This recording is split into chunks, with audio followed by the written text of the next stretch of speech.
You ask Tiger to solve. This deals with linear equations with one unknown. The final result is q equals -9. Let's solve it step by step. Group all q terms on the left side of the equation. Subtract 3q from both sides.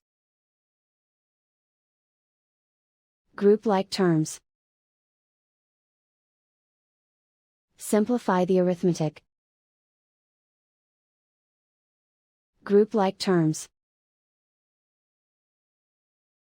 Simplify the arithmetic. Group all constants on the right side of the equation.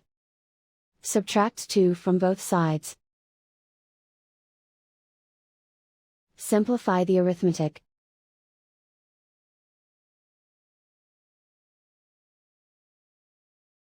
And so the final result is q equals -9.